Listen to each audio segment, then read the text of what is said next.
everybody, and welcome back to episode 2 of our new Let's Play series over here on Potato Head Plays.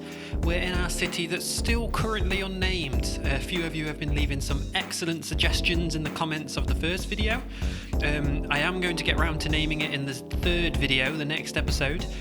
So do leave comments in this one as well if there's any names you want to see. But for now, we're going to dive straight back into this city. We're going to use some of the things we've unlocked in the previous episode. So we just got to Worthy Village, so we've unlocked some services, lots of things that we're going to need to add in.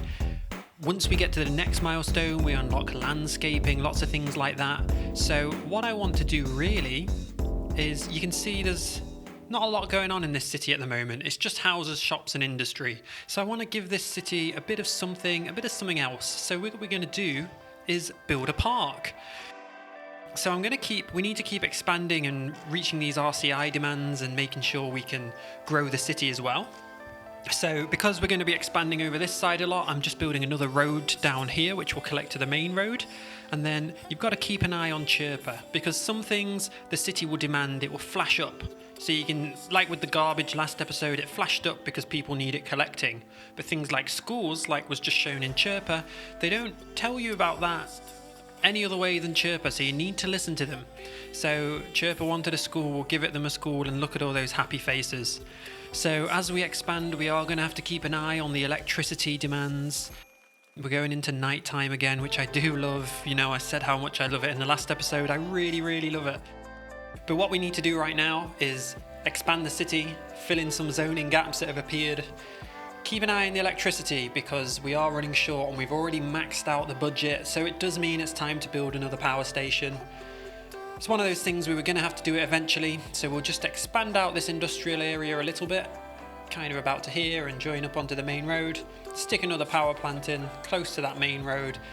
That will work nicely. We can probably bring the budget down now because we're massively overproducing, and that should be good for now, and then we can get back to expanding. You can see there's lots of cars, which good at this stage, will be tricky later, but for now we can just build some more roads off these existing roads. It's a shame we're gonna have to destroy a few houses to do it, but that is what it is. And by doing this, we can fill out this area and grow the city some more. And before we do anything, we're gonna have to hook this all up with water. So we'll build some water pipes under the roads where they belong. Make sure we've got maximum coverage. And then around this little triangle we've built here, I'm going to zone entirely commercial. Now you might be wondering why. It's partly because we've got a lot of commercial demand, but it's also because we're going to build a park in this area. And I like to surround parks with commercial because I think, you know, it's something that's going to attract a lot of people to this area. Let's not just attract them for one reason. Let's give them lots of reasons to come to this area and stay there. So we'll leave that for now, let it fill out. And you can see that crime is becoming a problem, so we are going to have to build a police station, but we don't have any money for that, so we're just going to knock our taxes up a little bit. That will help us gain some money, and if we just fast forward this on 3 speed, we should have the money for that in no time. And there we go, unlocked like I said, so we're just going to drop that in somewhere central, and lots of happy faces, so that's pretty good coverage, and you can see those blue and red lights heading out straight away, solving all those crimes, catching the bad guys. That's what we like to see. I'm just going to keep up with our industrial demand down here.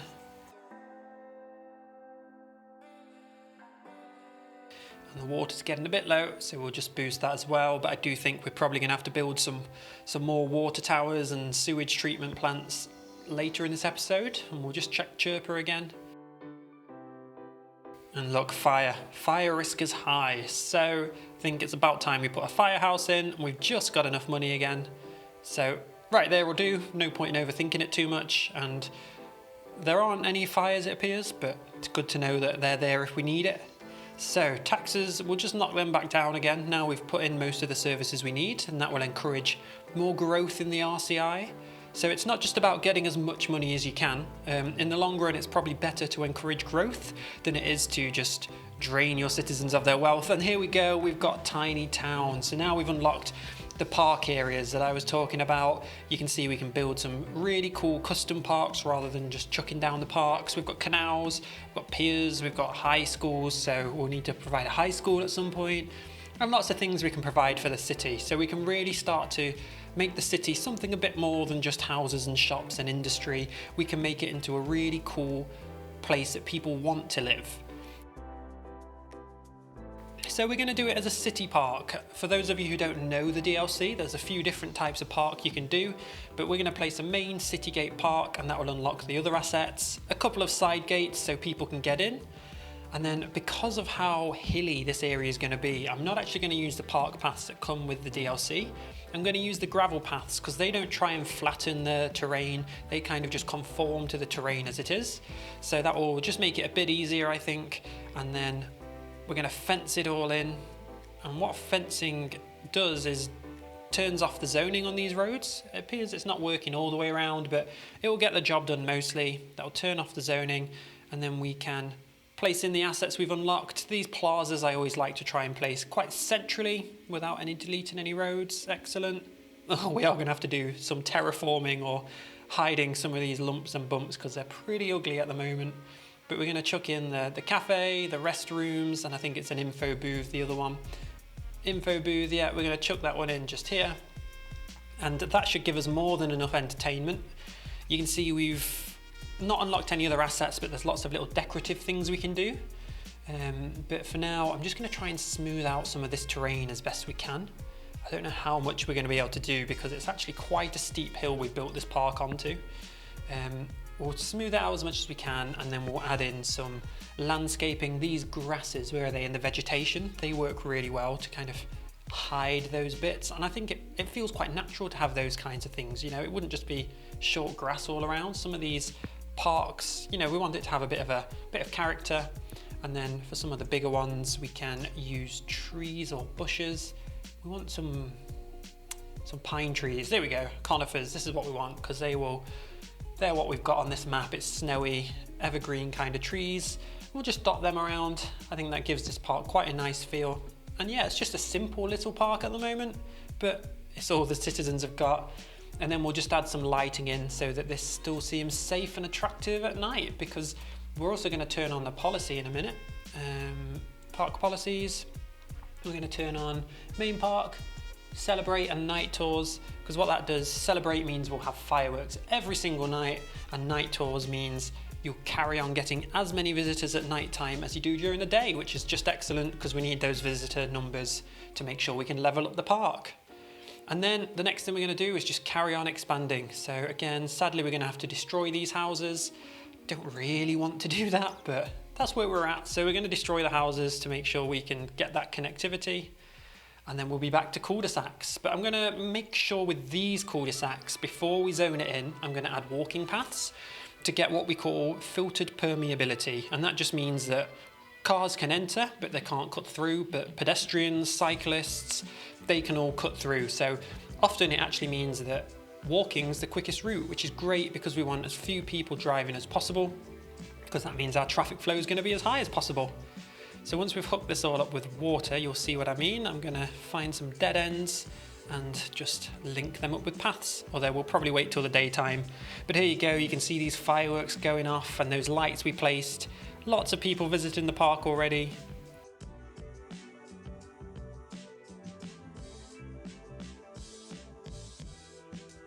We can steer enough, so let's do that. We're just going to get, autosave bump, let's go back. All of these dead ends, we're just going to link up to another path. And that can mean the difference between someone having to walk all the way around and being able to just kind of cut through. Sometimes it's a bit difficult to fit them in, but you can just hook them up at the side of the roads. It takes away a bit of zoning, but that's absolutely fine.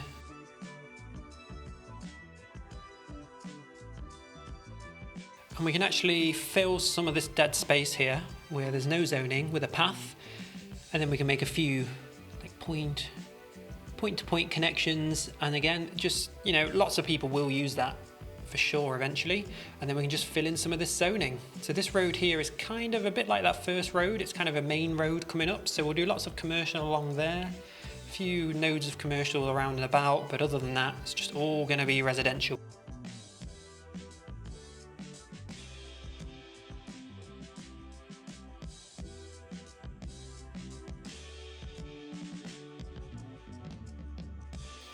And you can see down at the bottom there, we've got lots of industrial demand as well. So we're going to expand this out another block or two, fill it in with our orange industrial zoning, and that should do the job more than enough.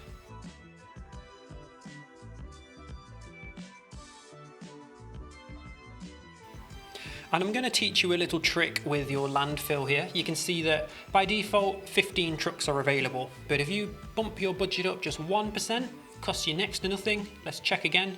Now you've got 16 trucks available. So you've actually increased your capacity there with a few dollars extra in your budget. We're only using 4 at the moment anyway, but it doesn't sound like a lot, but if you've got 10 of those around your city once it gets big, that's 10 extra trucks for next to no money. So yeah, every little helps. So we're a bit short on electricity again. I'm just going to boost the budget for now, but I do think we're going to need a new power station very shortly. We've got lots of expansion coming up, so I think it's inevitable really. And we're going to chuck down a few parks because citizens in this game absolutely love parks. They do wonders for land value, citizen happiness, and they cost next to nothing. So we're just going to chuck a few down over this side. We've got our main park on the right hand side there, but little generic parks like that do the job as well. And we'll try and do a bit of terraforming just to fix some of these lumps and bumps, but I think on a hill like this, they're kind of inevitable. There's not so much we can do about it without doing major kind of landscaping in advance, but for now I think this is a good fix. So let's see how that plays out, and hopefully before long we'll reach that next milestone. And water is running short. Can we boost the budget? We can, but again it's another one. I think in the very near future we're going to have to add more water towers and another sewage outlet. We'll see how this goes, but we do want to keep expanding as well, so let's see what happens. I'm going to try just a windmill. They don't produce a lot and we can't afford too many. I can't even afford another power station, so it's going to have to be a windmill, and hopefully that will keep us going until we've got a bit more money in the bank. Lots of industrial demand again, so we'll keep just expanding, keep filling this area out as much as we can.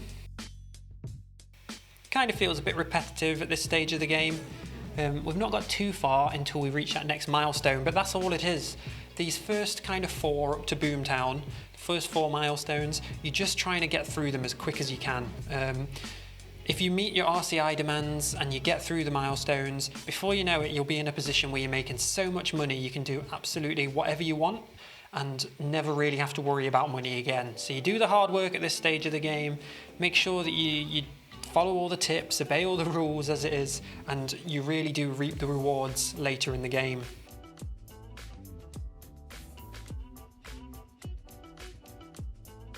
Oh, and we've got a storm setting in. Let's just keep an eye out. I'm going to boost the taxes a little bit just to try and make a bit of money. And for now, let's just kind of sit back and watch this thunderstorm. I don't think we've had one yet, so it could be quite a good watch.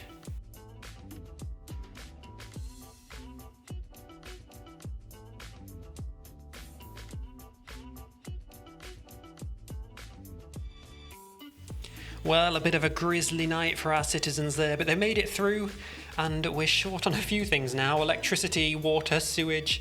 Yeah, we've been neglecting them there whilst we were watching the show overnight. So first thing we're going to do is chuck in... No, it's not. We're going to have to sort out the power and the sewage and the water issues that we've got. So another coal station, that would do, and water and sewage is also very, very low. So I do think it's about time we chuck in another water tower, but I'm actually going to have to relocate them because that lake is getting so dirty it's going to start polluting the water in our tower soon. So up on this hill here is nice. We'll attach that there, and then I'll chuck another one in on the other side. And I'll replace that rock I just destroyed as well, because I like having these rocks up there. That was a bit of an accident, but there we go. And I really, really hate to do this, but it's going to have to be another sewage outlet into the lake. Maybe I need to invest in Sunset Harbour. I think, is it Sunset Harbour that the inland water plant comes with? Because yeah, this is horrible to watch. And there you go, we can pull the budget down as well because now we're producing more than enough. So as this fills out, we're getting really close to this next landmark. 20 more citizens or so. Ah, and there we go. So we've reached it. We've reached Boomtown, and you unlock so much in this. Heating's ideal, but really you just unlock things now that mean you can start to give your town a bit of personality. And that's what I want to do in the next episode. Change this town from just being zoned areas into something with a bit of personality. So I'm going to leave you there with a city tour of what we've achieved today. Enjoy the rest of your day, and I'll see you next time.